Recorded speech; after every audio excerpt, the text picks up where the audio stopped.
संयुक्त राष्ट्रिय सुकुम्बासी मोर्चा नेपालले चाहिँ देशका विभिन्न ठाउँहरूमा अव्यवस्थित रूपमा बसोबास गर्ने भूमिहीन सुकुम्बासीहरूको हक र हितको लागि त्यसमा पनि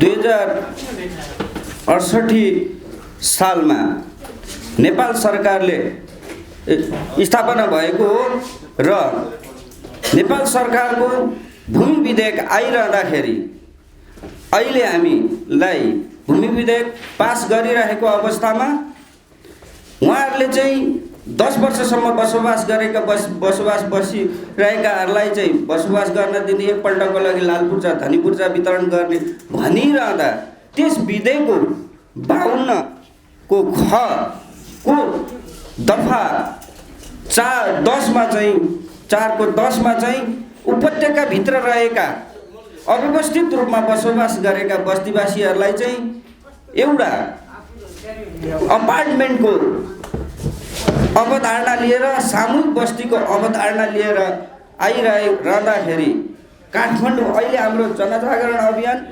काठमाडौँ उपत्यकाभित्र बसोबास गर्ने बसोबासीहरूलाई चाहिँ सुकुम्बासी मात्रै भनेको हुन्छ। त्यहाँभित्र काठमाडौँमा चाहिँ त्यो धाराको उपतफामा चाहिँ काठमाडौँ भ्यालीमा चाहिँ अव्यवस्थित रूपमा बसोबास गरेका, खोला किनारमा बसोबास गरेकाहरूलाई चाहिँ सरकारले सम्बोधन नगरेको हुँदाखेरि हामीले आज 28 गतेदेखि हाम्रो चाहिँ काठमाडौँ उपत्यका जनजागरण अभियान सुरु भएर हामीले बल्खुबाट सुरु गरेर आज काठमाडौँ महानगरपालिका 31 को शान्तिनगरमा पनि हाम्रो यो जनजागरण अभियान सम्पन्न गरेर आज हामी रिपोर्टर्स क्लबमा आएर पत्रकार सम्मेलन गर्नुपर्ने भएको छ। पत्रकार मित्रहरू, तपाईहरूले हाम्रो अव्यवस्थित बसोबास गर्ने बस्तीवासीहरूको सुकुम्बासीहरूको लागि केही कुराहरू अब तपाईहरूले यो सरकारसम्म पुर्याइदिनु हुनेछ भन्ने हाम्रो संयुक्त राष्ट्रिय सुकुम्बासी मोर्चाले चाहिँ राखेको छ। अब अतिथि आफ्नो ल अब यसै क्रममा संयुक्त राष्ट्रिय सुकुम्बासी पहिले तपाईलाई र सुकुम्बासी मोर्चाका प्रमुख घटक अखिल सुकुम्बासी सङ्घका केन्द्रीय अध्यक्ष अमर परियारलाई आएर आफ्नो धारणा राखिदिनु हुन म अनुरोध गर्दछु। र अहिले यति बेला देशमा जनताले चुनिएको 2/3 सरकार छ, 2/3 बहुमतको। यो सरकार हुनु पूर्व 2072 सालमा नेपालमा संविधान जारी भएको छ र नेपालको संविधान 2072 मा भूमिहीन अव्यवस्थित सुकुम्बासीहरूलाई घाँस बाँस कपासको ग्यारेन्टी गर्ने भनेर जुन कुरा उल्लेख गरिएको थियो त्यसमा हामी विश्वस्त थियौँ र अहिले आउँदै गर्दाखेरि सरकारले जुन एउटा विधेयक बनाएको छ, भूमि विधेयक 8औं संशोधन 2076 भनेर प्रमाणीकरण गरेर पनि भूमि व्यवस्था मन्त्रालयले अहिले त्यसको नामावली मतलब चाहिँ नियमावली बनाइरहेको छ। यसो हेर्दा त्यो नियमावली सुकुम्बासीको हकहितमा हाम्रो यो संयुक्त मोर्चाले सुकुम्बासीको हकहितमा भएको ठहर गरेन। हामीले अध्ययन गर्यौँ, विशेषतः उपत्यकामा बसोबास गर्ने भूमिहीन अवस्थित सुकुम्बासीहरूलाई अपार्टमेन्ट अर्थात् हाउजिङ, खोलाका किनारमा बसेका विभिन्न अवस्थित ढङ्गले बसेका सुकुम्बासीहरूलाई हाउजिङको व्यवस्था गर्ने र बस्ती विकास मार्फत सामूहिक बस्ती बसाउने भनेर जुन कुरा ल्यायो यो आफैमा पश्चिम कानुनको कुरा थियो। किनकि सरकारले सामन्ती भूस्वामित्वको अन्त्य गर्दै वैज्ञानिक भूमि सुधार लागू गर्ने क्रममा अहिले जसरी अझै तिनी भूमि सुधारलाई पछाडि धकेलिएर नेपाली भूमिहीन सुकुम्बासी अव्यवस्थितहरूको हकहितलाई चाहिँ कहीँ न कहीँ कुल्चिएर एउटा माफियाको भूमाफियाहरूको चङ्गुलमा फसेर जसरी यो विधेयक ल्यायो, यो विधेयक आफैमा सुकुम्बासीको हित गर्दैन भन्ने कुरा हाम्रो मोर्चाले ठहर गरेर अहिले फेरि हामी यो सरकारलाई ध्यान आकर्षण गराउँदै व्यापक सुकुम्बासी जनजागरण अभियानमा यहाँसम्म आइपुगेका छौँ र यो अभियान हाम्रो देशैभरि जारी रहने। यद्यपि सरकारले त्यो भूमि विधेयक संशोधन गर्न मानेन र सुकुम्बासी बस्ती जबरजस्ती उठिकास गर्न मानेन भने सरकारको विरुद्धमा हाम्रो अधिकारको निमित्त हामीले राष्ट्रव्यापी सङ्घर्षको कार्यक्रम गर्ने, सिंहदरबार घेर्ने, त्यसपछि माइतीघर मण्डलमा राजधानी नै घेर्ने एउटा योजनासम्म पनि हामी पुग्ने हामीले लक्ष्य राखेका छौँ र सुकुम्बासीहरूको हकहित नभएसम्म हामीले निरन्तर रूपमा एउटा राष्ट्रव्यापी यो सुकुम्बासी जागरणको अभियान सुचारू गर्ने, त्यसको प्रक्रिया अगाडि बढाउने कुरा पनि हामीले घोषणा गरेका छौँ। भने भर्खरै एउटा लाजमर्दो कुरा त के भयो भने भूमि व्यवस्था मन्त्री पद्म अर्यालज्यू आफै गएर अस्ति भर्खरै महोत्तरीको गौशाला नगरपालिका वार्ड नम्बर 5 मा 42 घर सुकुम्बासी बस्ती वर्षौं वर्षदेखि बसेका सुकुम्बासीहरूलाई माफियाको पुरै चाहिँ काँधमा चढेर आफूले आफ्नै नेतृत्वमा जसरी डोजर चलाउनु भयो त्यो आफैमा एउटा आपत्तिजनक र अहिले गणतन्त्र नेपालको सरकारको एउटा वर्ग चरित्र के हो भन्ने कुरा स्पष्ट भएको थियो। त्यसो हुँदाखेरि हामी अहिले आन्दोलित हुन, हाम्रो अधिकारको निमित्त हामी आन्दोलित हुन बाध्य भएका छौँ भन्दै हाम्रो यो अभियानलाई अझै पनि तदारकका साथ अझै पनि सक्रिय बनाउने उद्देश्य गर्दै यो हाम्रो सुकुम्बासीको आवाजहरूलाई यो सम्पूर्ण पत्रकार मित्रहरूले विशेष गरी यसलाई एउटा हाइलाइट बनाएर पनि जसरी एउटा नेपालमा रहेका 5 करोड भूमिहीन सुकुम्बासीको हक हितमा यहाँहरूको पनि सहयोग र समर्थन रहनेछ, एकैबद्धता पनि रहनेछ भन्ने कुरा आग्रह गर्न चाहन्छु र मेरा भनाइ यही अन्त्य गर्दछु। हस्त नमस्कार, धन्यवाद। यस पत्रकार सम्मेलन उपस्थित भएका पत्रकारजीहरू, मेरा घटकका सहयात्री साथीहरू, हामी अहिले आन्दोलित छौँ। नेपालमा संविधान जारी भएपछि नेपाललाई सुकुम्बासी मुक्त राष्ट्र घोषणा गर्ने गरी नेपालका राजनीतिक पार्टीहरूले गरिब जनताको मत लिएका थिए र हामीले आशा गरेका थियौँ अब नेपाली जनताले, त्यसमा पनि सुकुम्बासीहरूले लाभ ऊर्जा पाइन्छ भनेर देशभरका 70 लाख सुकुम्बासीले सोचेका थिए। हामी नेपाल अधिराज्यभरि पूर्व मेचीदेखि पश्चिम महाकालीसम्म 70 लाख सुकुम्बासी छौँ। हामी 70 लाख सुकुम्बासीको 35 लाख मतसङ्ख्या छ। हाम्रा सुकुम्बासी बस्तीभित्र 20 लाख दक्ष युवा शक्तिहरू छन्।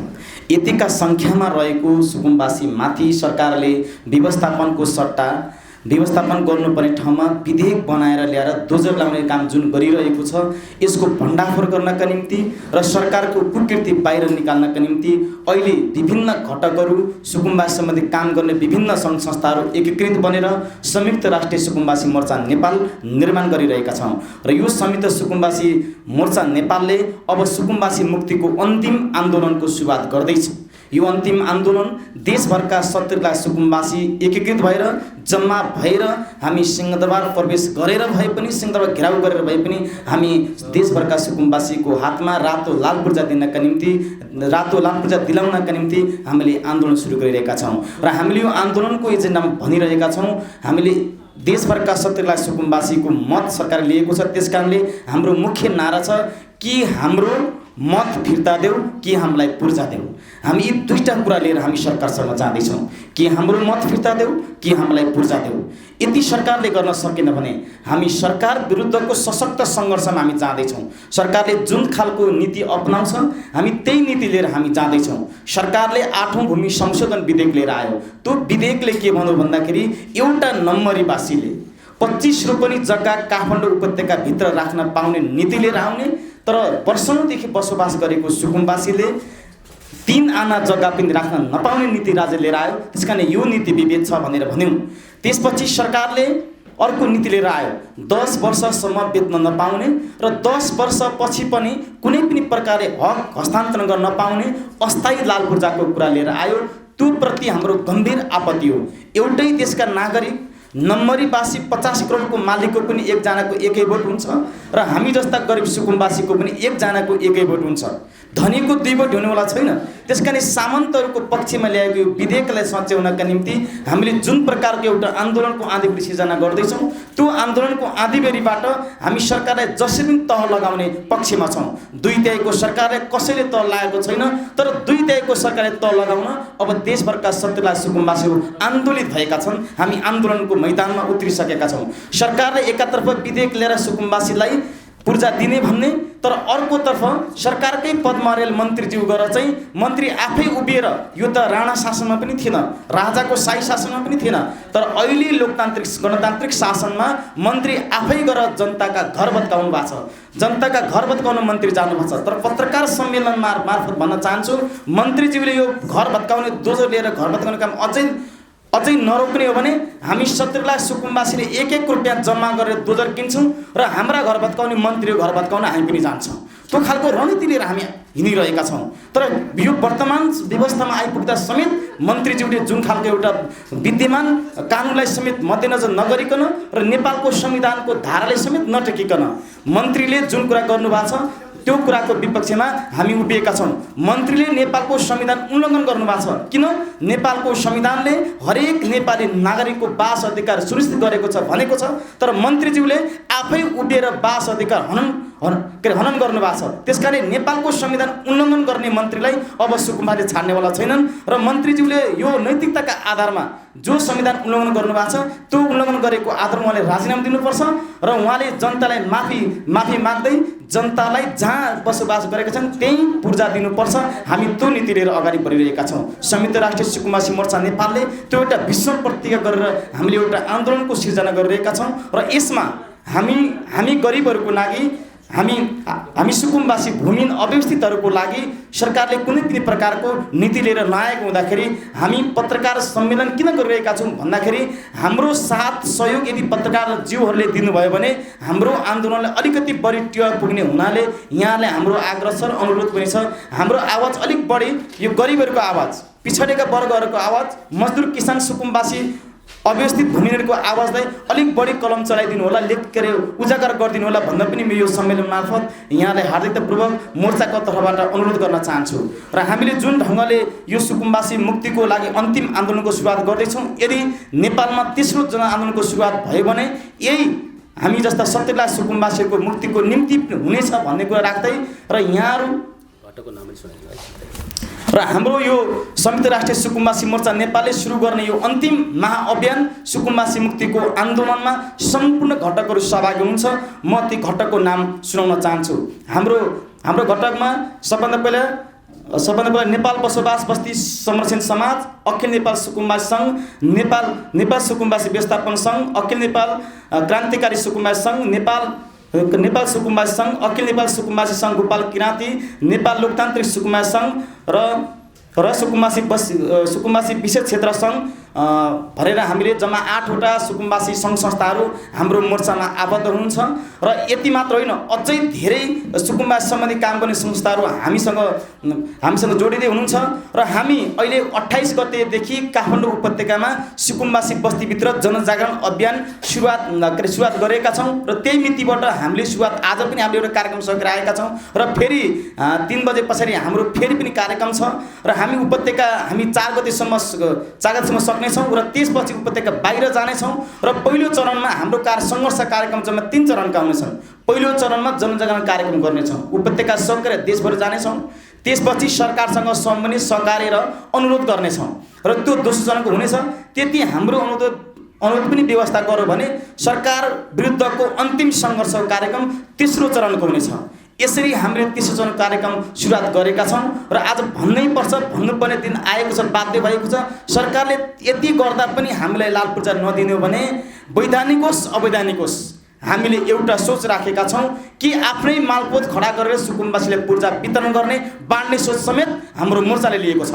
हामीले पर्खिँदा अति भएको छ, धैर्यताको बाँध फुटिसकेकोले गर्दाखेरि हामी अन्तिम डुएनडाईको अन्तिम लडाइँमा पुगिसकेका छौँ। त्यस कारणले गर्दाखेरि हामी अब यो अन्तिम लडाइँको मैदानमा भएकोले गर्दाखेरि तमाम पत्रकारज्यूहरूले हाम्रो लेख्नुहुन्छ भन्ने आशा गर्छौँ र वर्तमान 2/3 सरकारको मती पनि फिरोस् भन्न चाहन्छौँ हामी आजै पत्रकार सम्मेलन मार्फत। किनकि उहाँहरूले सुकुम्बासी गरिब जनताले जुन ढङ्गले पूर्जा दिन्छौँ, रोजगार दिन्छौँ भनेर मत दिनुभएको थियो त्यो दिनुभएको छैन र उहाँले गर्नुभएको गल्तीको माफी माग्दै जनता समक्ष माफी माग्न आउँदै हामीले तत्काल पूजा वितरण गरियोस् र उठिवास गर्ने कार्य तत्काल बन्द गरियोस् र जहाँ मन्त्रीज्यूले गएर उठाउनु भएको छ त्यहाँ गएर माफी माग्दै पुनर्वास गराइयोस् र यथोचित हामीलाई इच्छाएको विकल्प बिना उठिवास दिने काम बन्द गरियोस् र यो 8औं संशोधन भूमि विधेयक तत्काल सच्याउनु पर्यो र 9औं संशोधन भूमि विधेयक ल्याउनु पर्यो र जहाँ सुकुम्बासी बसेका छन् त्यही पूर्जा दिने खालको नीति लिएर आउनु पर्यो। सरकारलाई जुन ढङ्गले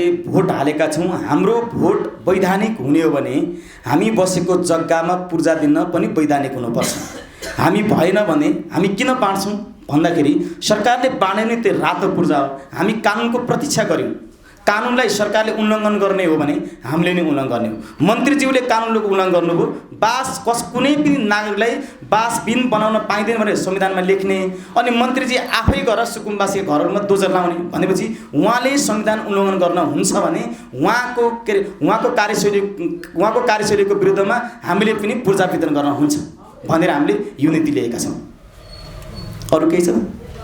यो सुकुम्बासीहरूको नाममा जुन अनुदान आउँछ नि हजुर विदेशी आइएनजिओ र एनजिओहरूबाट, अनि बेला बेलामा बाढी आउँदाखेरि जुन अनुदान आउँछ सरकारको तर्फबाट, त्यो पैसाहरू सुकुम्बासीहरूले भनेअनुसार पाएकै छैनन्, राहत पाएकै छैनन् भन्ने जहिले पनि वर्षौँभरि सुनिया छ। त्यो के हो खास गरी?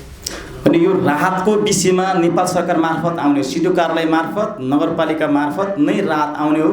उहाँहरूले अब विदेशीले एनजिओले कति दिन्छ हामीले त थाहा भएन, तर हामीले माग्ने निकाय भनेको प्रशासन कार्यालय, स्थानीय निकाय, उहाँहरूले जति भन्नुहुन्छ जति दिन्छ त्यति नै हामीले प्राप्त गरेका छौँ। तर हामीले बाढीले बगाउँदा, पहिरोले लाँदाखेरि, विभिन्न कुरा हुँदाखेरि पाउने राहत भनेको चाहिँ के पनि छैन।